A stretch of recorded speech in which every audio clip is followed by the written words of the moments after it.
You ready? Yeah. Imagine a world where you are really, really fat. Now, you have a lot of depression building up and you just want to end everything. So you go into your bathroom, open your medicine cabinet, grab a pill bottle, unscrew the cap, and down the contents. Then you fall to the ground, lifeless and successful, having overdosed on M&Ms. This is one of the 3 images in the Obesity is Suicide campaign, created by Brandon Naldin, in a campaign designed to make it socially acceptable for morbidly obese people to undergo bariatric surgery. The second image in the campaign is an image of a man with butter strapped to his chest, implying that he is a suicide bomber and wants to kill himself and those around him with the butter. The third image in the campaign is an image of a man trying to hang himself with a line of sausage links.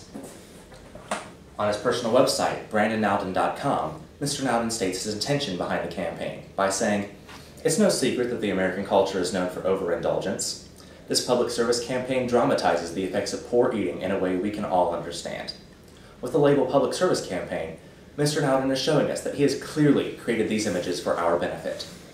But, because of the possible effects the campaign may have, it becomes necessary to ask our research question.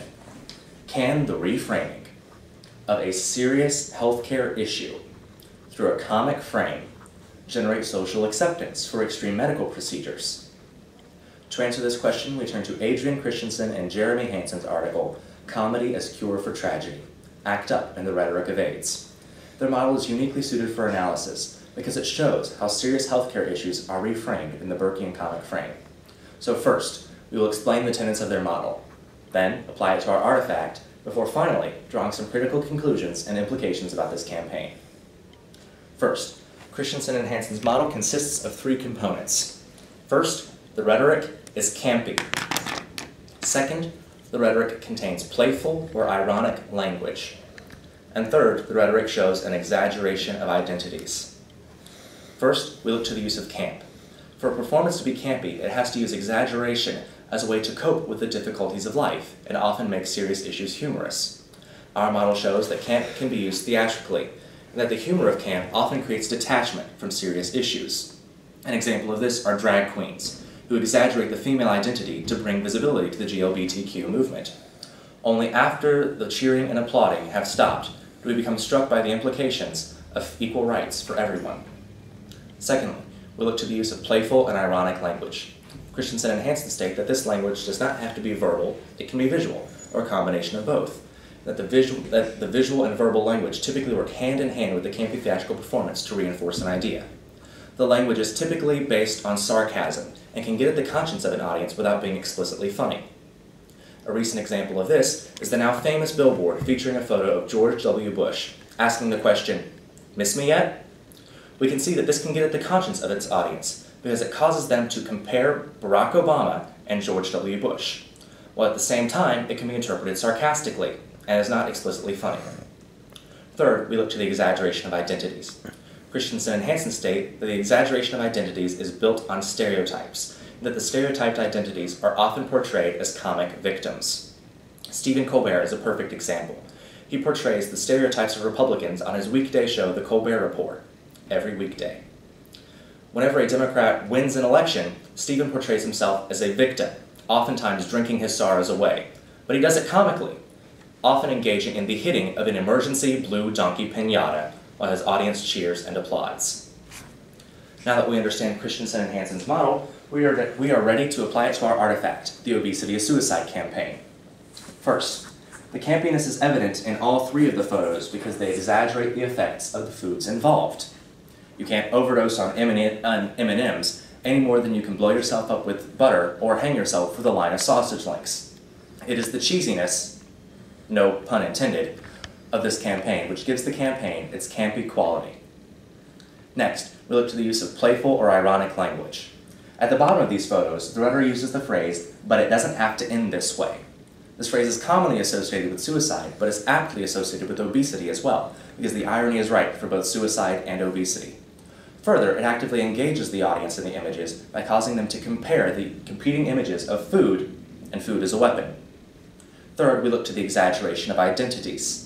This portion of the model does not transfer over into the writer's campaign because Mr. Nowden has failed to exaggerate the weight of the persons photographed. According to the Mayo Clinic, to need the bariatric surgery, which this campaign calls for, you must be either morbidly obese or obese with two weight-related medical problems, such as high cholesterol or bad blood pressure. To be morbidly obese, according to the National Institute of Health, you must be 100 pounds overweight. The girl in this photo clearly is not. So we can see that Mr. Nowden's suggestion is almost not even an option. Now that we have applied Christensen and Hansen's model to our artifact, we are ready to answer our research question. Can the reframing of a serious healthcare issue through a comic frame generate social acceptance for extreme medical procedures? The answer is no. The Obesity is Suicide campaign has failed to do so because of the lack of exaggeration of identities. This leads us to our two critical implications and conclusions about this campaign. First, this failure may cause non-intended actions. And second, the risks associated with the use of the comic frame. First, this failure may cause non-intended actions. As previously discussed, the people photographed are not morbidly obese, and because they are not morbidly obese, they do not actually need the bariatric surgery which the campaign calls for. Because they do not need the procedure, it can be viewed as a cosmetic procedure. And with this procedure being viewed as a vanity procedure, as opposed to a necessity for life for the morbidly obese, this social campaign, designed to make bariatric surgery more socially acceptable for the morbidly obese, has in fact caused it to become less socially acceptable for the morbidly obese. In fact, Mr. Nowden is currently being sued by a bariatric surgeon, Dr. William S. Peters, whose website was included on the bottom of these photographs without Mr. Peters' permission. Mr. Peters claims that the campaign is ineffective and that he has actually lost business because of this campaign. Second, we look to the risks of using the comic frame. The use of the comic frame is a risk because the audience might not receive the humor of the piece. In this case, the writer is trying to portray these characters as comic characters, meaning that they can be changed or helped, and essentially, he's offering bariatric surgery as the solution to their problem. However, if the audience does not get the joke, they will become offended by the piece. Therefore, we can see that it is through this campaign we must look at not only how an image is given, but also how it is received. According to the Centers for Disease Control, as of January 20th, 2009, obesity is a major risk factor for cardiovascular disease, certain types of cancer, and type 2 diabetes. Thus, we can see that obesity is a problem for those who suffer from it, yet this campaign has done nothing to help them. We know this because we have analyzed the model given to us by Christensen and Hansen, applied it to our artifact, and drawn some critical conclusions and implications about this campaign. While the Obesity is Suicide campaign has failed, it is important to remember that obesity still hits home for a lot of Americans. As Reuters reported on January 9th, 2009, 34% of Americans suffer from obesity, with an additional 6% being morbidly obese. This is 40% of America, still searching for a solution to their problem.